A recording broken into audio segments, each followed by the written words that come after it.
Welcome back, ladies and gentlemen. You are watching TTBurger Game Reviews here on YouTube, and I'm your host, Tony. We are back with my BioShock franchise review here. This is part 2 of 3 parts.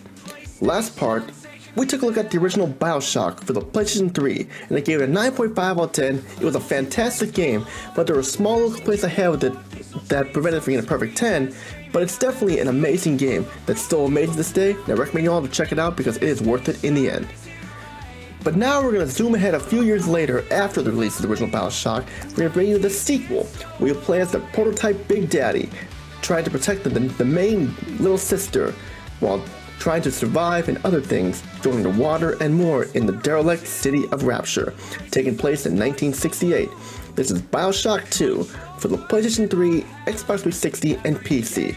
Look at the PS3 version, it's the only version I have. Look, Daddy, it's you.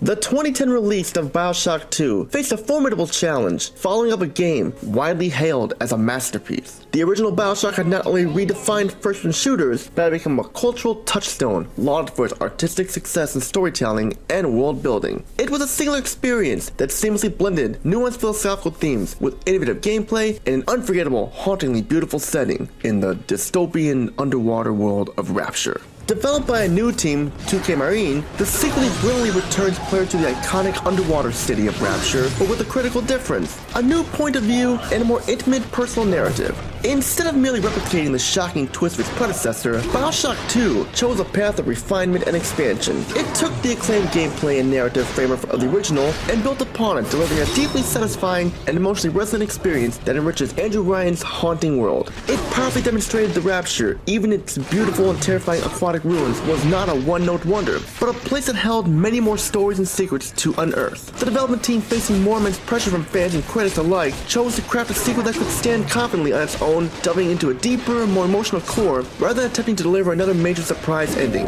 This focus on character and consequence proved to be the game's greatest strength.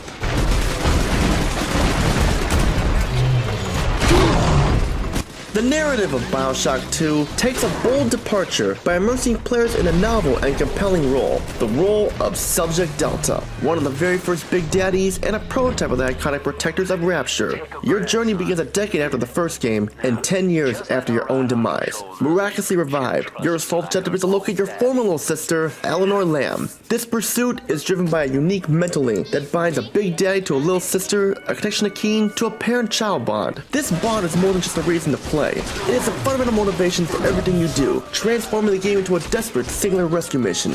It is a story, not of a grand ideology, but of a desperate personal quest to reclaim what was taken from you. Your way is blocked by a new and powerful antagonist, Dr. Sofia Lamb, a brilliant but cruel psychiatrist who is taking control of the remnants of Rapture's population. Lamb's philosophy is rooted in a brutal, extreme form of collectivism, the complete opposite of Andrew Ryan's radical individualism. She seeks to create a perfect society where personal identity, individuality, and free will are erased for the common good. Her ultimate goal is to remove the very concept of the self, which she believes led to Rapture's ruin, and replace it with total, unquestioning obedience to the collective. She uses her influence as a cult leader and her own genetic powers to control the city's inhabitants, turning Rapture's decay into a twisted breeding ground for her new social order. She sees your bond with Eleanor as the ultimate threat to her plans, a powerful personal connection that she cannot control or corrupt. Adding to the emotional complexity, she's also Eleanor's real mother, and will stop at nothing to prevent you from reaching her daughter, whom she sees as the key to her plan for Rapture's future, a utopian vessel for a collective consciousness. The core conflict between your personal paternal quest for family and Lamb's group-focused authoritarian idea serves as a powerful and effective contrast to the first game's story, demonstrating that taking any philosophical extremes too far will lead to a broken city. The story delves into deep, resonant topics such as family, the nature of free will versus faith, and what it truly means to be human in a world stripped of humanity.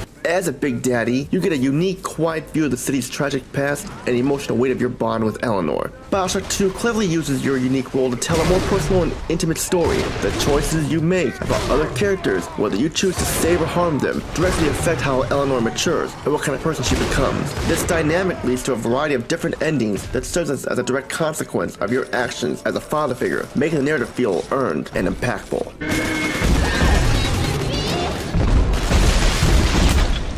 BioShock 2 significantly improves upon the basic gameplay of the first game, taking the core plasmid and gun combat system and elevating it with a major game-changing innovation, dual-wielding. That's right, dual-wielding. No, you can't dual-wield two weapons, but you can dual-wield a plasmid and a gun at the same time, which I think should have been in the first game. This fundamental change allows you to use your weapons and genetic powers simultaneously, transforming combat into a faster, smoother, and more strategic experience. For instance, you can now hold a shotgun in one hand and simultaneously shoot a bolt of electricity from the other, shocking an enemy, then immediately blasting them with a point-blank shot, all without having to tediously switch between them. This change makes combat feel far more fluid and powerful, eliminating the stop and start rhythm of the original game's encounters and enabling a more creative and complex combination of powers. The new system is especially critical during the intense Little Sister defense sections, where quick thinking and skillful dual-wielding are the key to survival against overwhelming odds. As the Big Daddy, you feel inherently stronger and more durable than Jack, the protagonist in the first BioShock. But the game smartly balances this with a greater sense of vulnerability, with limited supplies and more formidable new enemy types. The hacking minigame has also been expertly streamlined. It gets rid of the frustrating, slow-paced pipe puzzles and replaces it with a fast-paced, real-time button-pressing game, which doesn't interrupt the game's momentum at all. Sure, it can still be a little stressful and frustrating, but nowhere near as bad as it'll be not wanting to scream and freak out. This new system is less of a brain teaser and more of a test of reaction time and quick reflexes. A change that perfectly aligns with the faster, more frantic feel of the overall combat. A new gameplay feature, which is one of the game's greatest additions, lets you take Little Sisters with you to harvest Adam from the corpses, creating a tense and dynamic minigame where you must protect the Little Sister from waves of splicers who are drawn to her location. These sequences are expertly designed to be thrilling and challenging, requiring you to strategically set traps, place turrets, and set every tool in your arsenal to protect the Little Sister from the onslaughts of enemies. You also have to protect yourself as well. These sessions are some of the most memorable and intense moments of BioShock 2, forcing you to use every tool and plasma you have in a desperate fight for survival. BioShock 2 also adds new weapons such as the powerful spear gun for silent kills and the iconic Big Daddy drill, which can be used to tear through enemies in close quarters combat. The genetic powers also receive a significant upgrade with a variety of new plasma types and the ability to be charged up for more powerful and devastating effects.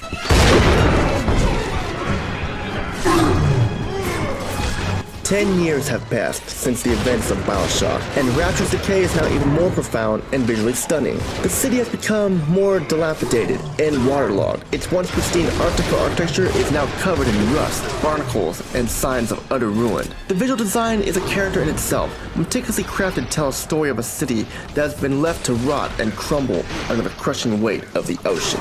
The new areas you explore, such as the flooded amusement park of Ryan Amusements and the ruined train station of DNS Park, feel vast, detailed, and hauntingly beautiful. The game effectively uses its art style to create a palpable sense of history and tragedy, with every corridor and room feeling like a monument to a failed utopia. The lighting in particular is used to a great effect, with eerie shafts of light piercing the murky water, illuminating the ghostly remains of the city and its long-dead inhabitants. The character models are also a step up, with more detail and grotesque splicers, and the terrifying new Big Sister, a fast and powerful enemy whose design perfectly captures the horrifying transformation of a Little Sister. The visual presentation is a true masterclass in creating a sense of place and atmosphere.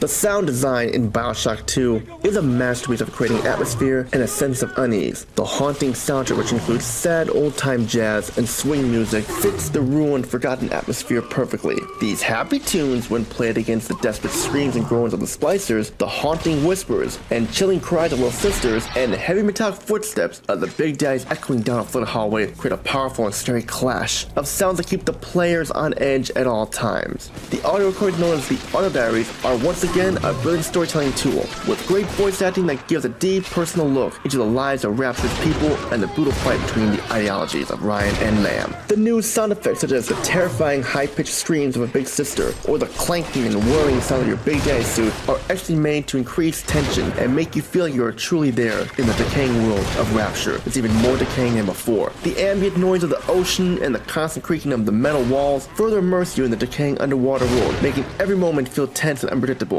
The oral experience is a core part of the game's DNA.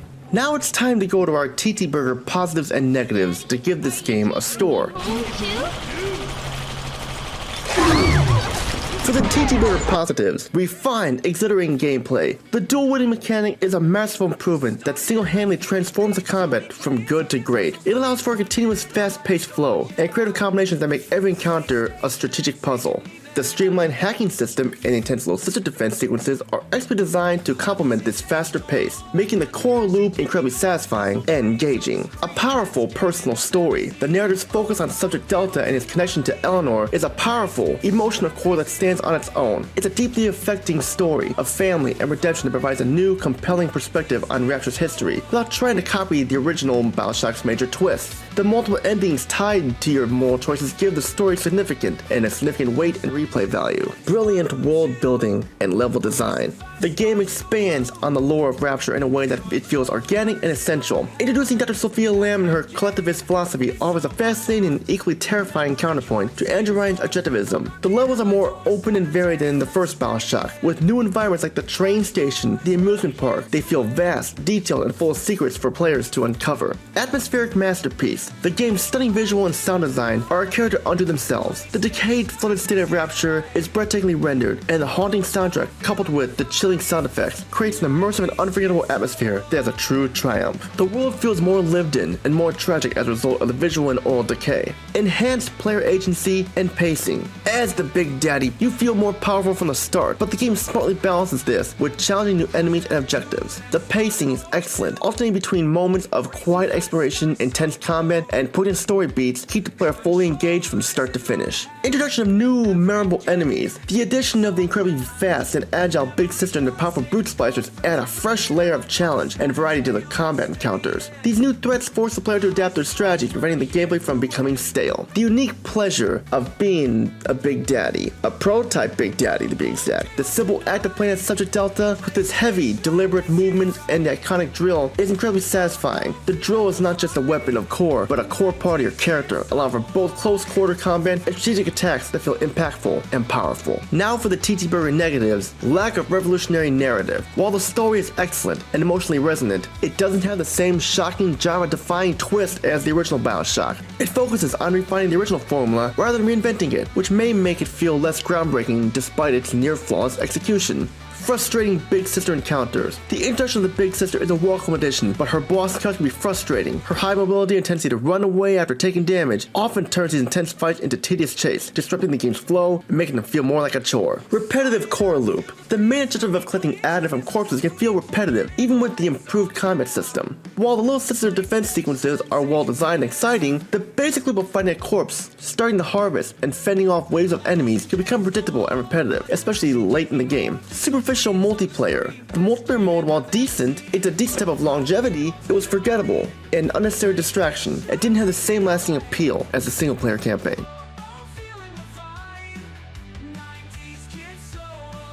In conclusion, BioShock 2 is a great sequel that successfully builds on the strengths of the first game. It offers a more personal and emotional story, improves the fighting, and adds more to the rich, detailed world of Rapture. While it might not have the same huge impact as the first BioShock, it is a well-made game that stands on its own. For fans of BioShock, it's a must-play experience that makes them understand Rapture's sad history, and its unforgettable people even more. It's a game that shows how a sequel can honor the original while still doing its own thing, giving you a unique and exciting adventure that's more than just a copy of what came before. BioShock 2's flaws, while they are there, are small when you compare them to its incredible strengths, making it a highly recommended experience for anyone who loves deep stories and fun gameplay. So what score do I give BioShock 2?